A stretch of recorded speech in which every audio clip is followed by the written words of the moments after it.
ஜீராசி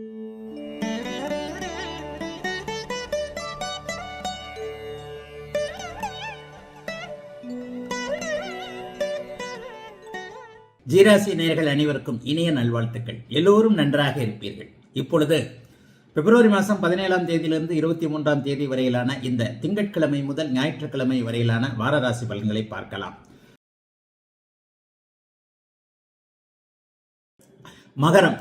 மகர ராசிக்காரர்களுக்கு பார்த்தீங்கன்னா 10, 11, 12ஆம் இடங்கள்ல இந்த வாரம் முழுவதும் சந்திரன் போகிறார்.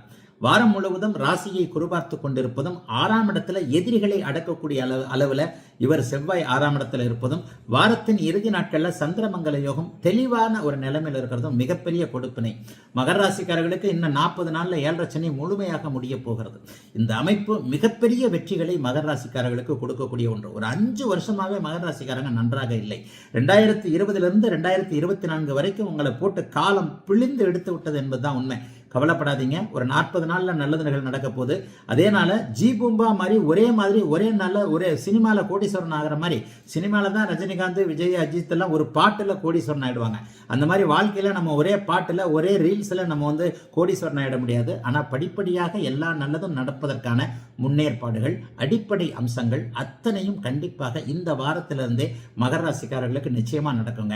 ஒன்னே உறுதிங்க, நல்லது நடக்கலன்னா கூட இனிமே கெடுதல்கள் மகர ராசிக்காரர்களுக்கு கோச்சார ரீதியாக நடக்கவே நடக்காது.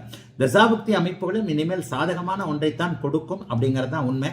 ஆகவே இப்போது 10, 11, 12ஆம் இடங்கள்ல இருக்கக்கூடியவர் தொழில் முன்னேற்றத்தை கொடுப்பார், தொழில் மாற்றத்தை கொடுப்பார். வேலையை விட்டாலும் நல்ல வேலை கொடுப்பார். வேலையை விட்டுட்டு தைரியமா தொழில் ஆரம்பிக்கலாம். ஏற்கனவே நஷ்டத்தில் இருக்கக்கூடிய தொழில்கள்லாம் இப்போது கை கொடுக்கக்கூடிய அமைப்புகள் உண்டு. விவசாயம் கை கொடுக்கும், தொழில் கை கொடுக்கும். ஒரு எந்த தொழில் இதுவரைக்கும் பண்றீங்களோ அந்த தொழிலை விட்டுலாம் என்றத்தில் இருந்தவங்களுக்கு கூட நல்லவைகள் நடக்கக்கூடிய சுபமான நல்ல வாரங்க. மகர ராசிக்காரர்கள் எல்லோருக்கும் இந்த அற்புதமான மாற்றங்கள் நிறைந்த யோக வாரம்.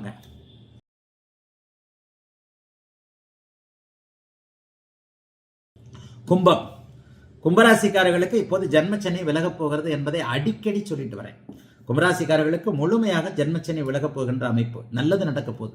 அதிலும் குறிப்பா அவிட்ட நட்சத்திரம், புரட்டாதி நட்சத்திரம், சதய நட்சத்திரம் ஆகிய 3 நட்சத்திரக்காரர்களுக்கும் அப்படியே ஜென்மச்சனி விலகக்கூடிய அமைப்பு. இப்போது புரட்டாதி நட்சத்திரக்காரர்கள் பட்டுக்கொண்டிருக்கிற மனத்துன்பம் எல்லாம் விலகக்கூடிய அமைப்பு இன்னும் ஒரு 40 நாட்கள்ல ஆரம்பிக்க போகுது. அதற்கு ஒரு நல்ல அடிப்படை அம்சங்கள் இப்போது உருவாகும். 9, 10, 11ஆம் இடங்கள்ல சந்திரன் இருப்பது தந்தை தாய் பற்றிய கவலைகளை விளக்கக்கூடிய தன்மை. தந்தை தாய் கிட்ட விரோதத்தை சம்பாதித்துக் கொண்டிருந்தவர்கள் அவர்களுடைய ஆதரவை பெறக்கூடிய ஒரு அமைப்பு. வீட்டுல குடும்பத்துல தண்டசோறு அப்படி இப்படின்னு சொல்லிட்டு நம்முடைய திறமைகள் மதிக்கப்பட முடியாமல் இருந்த நிலைமை, நம்மை பற்றி ஏளனமாக மற்றவர்கள் பார்த்த நிலைமைகள் எல்லாமே இந்த வாரத்திலிருந்து படிப்படியாக விலகும். லாபம் வரும், நஷ்டம் விலகும், தொழிலை நிம்மதியா செய்ய முடியும், மனசு அழுத்தம் விலகும், தூக்கம் இல்லாத நிலைமைகள் மாறும். துரோகத்தையே நினைச்சு கொண்டிருக்கிறவங்களுக்கு அந்த துரோக எண்ணங்கள் படிப்படியாக விலகும். பெண்ணை வெறுப்பவர்கள், ஆணை வெறுப்பவர்கள், காதலை வெறுப்பவர்கள் எல்லாருமே ஒரு மாதிரியான சகஜ நிலைமைக்கு வரக்கூடிய ஒரு நல்ல வாரமாக இந்த வாரத்தை கண்டிப்பாக சொல்லலாங்க. உண்மையிலே கும்பராசிக்காரர்கள் கடுமையான உழைப்பாளிகள், உழைப்புக்கு அஞ்சாதவர்களாக இருப்பீர்கள். அப்படி உழைப்புக்கு அஞ்சாதவர்களாக இருக்கக்கூடியவர்களை கூட இந்த 2 வருஷ ஜென்மச்சனி அசைத்து பார்த்து விட்டது என்பதுதான் உண்மை. அடுத்தவர்களுக்கு முன்னுதாரணமாக சொல்லக்கூடிய அளவிற்கு கும்பராசிக்காரர்கள் உழைப்பாளிகள். எதிலையும் பொறுமையாக நிதானமாக இருந்தாலும் கூட உறுதியாக இருக்கக்கூடியவர்கள் கும்பராசிக்காரர்கள். அப்படிப்பட்டவர்கள் ஒரு 2 வருஷமாக நல்லா இல்லைங்க. இனிமே படிப்படியா நல்லா இருக்க போறீங்க. அவங்கவுங்க வயதிற்கு ஏற்றாற் போல இழந்தவைகள், பிரிந்தவர்கள், இழந்தது எல்லாமே திரும்ப வரப்போகுது. உயிரிழப்பை தவிர லட்சக்கணக்கில் பணத்தை இழந்துட்டேன், ஆயிரக்கணக்கில் பணத்தை இழந்துட்டேன், இந்த மாதிரியான அமைப்புல இருக்கிறவங்களுக்கெல்லாம் நீங்கள் இழந்தவைகள் அத்தனையும் படிப்படியாக திரும்ப வரக்கூடியது. இழந்த நிம்மதி, இழந்த சந்தோஷம், போய்விட்ட ஒரு தூக்கம், இவைகள் எல்லாத்தையும் நீங்க திரும்ப பெறக்கூடிய ஒரு சுபமான நல்ல வாரமாக, முதன்மை வாரமாக இந்த வாரத்திலிருந்தே அப்படியே படிப்படியா நல்லதுகள் நடக்க ஆரம்பிக்குங்க. எதை பற்றியும் கவலைப்படாமல் நல்லவைகளை மட்டுமே கவலைப்படக்கூடிய அளவிற்கு அமைந்திருக்கிறது இந்த கும்பராசிக்காரர்களுக்கு 9, 10, 11ஆம் இடங்களில் அமைந்திருக்கக்கூடிய நல்ல வாரம்.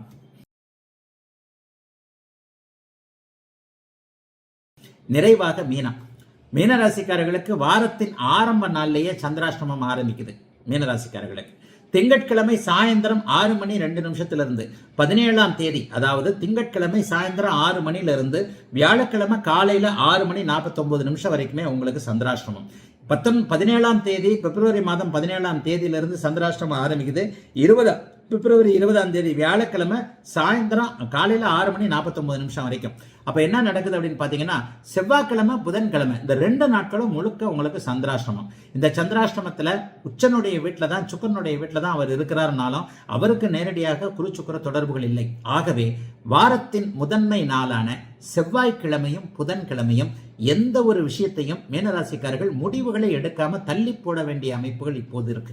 வாழ்க்கையை பாதிக்கக்கூடிய, வேலையை பார்க்கக்கூடிய எந்த ஒரு புதிய ஆரம்பத்தையும் இப்பொழுது செவ்வாய்க்கிழமையும் புதன்கிழமையும் மீனராசிக்காரர்கள் செய்யக்கூடாது. சந்திரன் 8ல் இருக்கிறார், 8ஆம் அதிபதி வேற உச்சமாக இருக்கிறார். அவர் இங்க உச்சமா இருந்தாலும் ராகுவோட வேற சேர்ந்து இருக்கிறார். நேரடியான சுப தொடர்புகள் சந்திரனுக்கு இல்லாதனால சந்திராஷ்டமத்துல ஏதாவது உங்களை டைவர்ட் பண்ற வேலைகள்லாம் நடக்கும். இந்த சைபர் கிரைம்னு சொல்றோம் இல்லையா, அந்த லிங்க் அழுத்து, இந்த லிங்க் அழுத்து, இந்த ஓடிபியை சொல்லு, அல்லது இந்த மாதிரி இது வந்துருச்சு, உனக்கு ரிவார்டு பாயிண்ட் வந்துருச்சு, பணம் உனக்கு கொடுக்கணும், இந்த மாதிரியான ஏமாற்று வேலைகள் சந்திராஷ்டம நாட்கள்ல தான் நடக்கும். செவ்வாய்க்கிழமையும் புதன்கிழமையும் கடுமையான அளவுல உஷாராக இருக்க வேண்டிய நாட்களாக இந்த நாட்கள் இருக்கும். அதற்கடுத்து பாத்தீங்கன்னா வெள்ளி சனி ஞாயிறுலாம் பெரிய அளவுல சோதனைகள் இருக்காது. 9, 10ஆம் இடத்துக்கு சந்திரன் வந்து விடுகிறார். ராசியிலேயே உச்ச சுக்கிரன் பரிவர்த்தனையாக இருப்பது என்பது எதையும் சமாளிக்கக்கூடிய தன்மைகளை சர்வ நிச்சயமாக காட்டுகிறது. இந்த சந்திராஷ்டம நாளான செவ்வாய்க்கிழமையும் புதன்கிழமையும் தவிர்த்து மற்ற நாட்கள்லாம் ஒரு ரெகுலரான, ஓரளவிற்கு பணம் வரக்கூடிய, மனம் நிம்மதியாக இருக்கக்கூடிய, நட்புகள் உதவக்கூடிய, உறவுகள் நல்ல விதமாக இருக்கக்கூடிய ஒரு சுப நாளாகத்தான், சுப வாரமாகத்தான் இந்த வாரம் இருக்குது. ஆகவே அந்த செவ்வாய் புதனை தவிர மற்ற 5 நாட்களும் சுமாரான நல்ல வகையில் இருக்கக்கூடிய யோக வாரமாகத்தான் அமைந்திருக்கிறது மீனராசிக்காரர்கள் எல்லோருக்கும் இந்த வாரம்.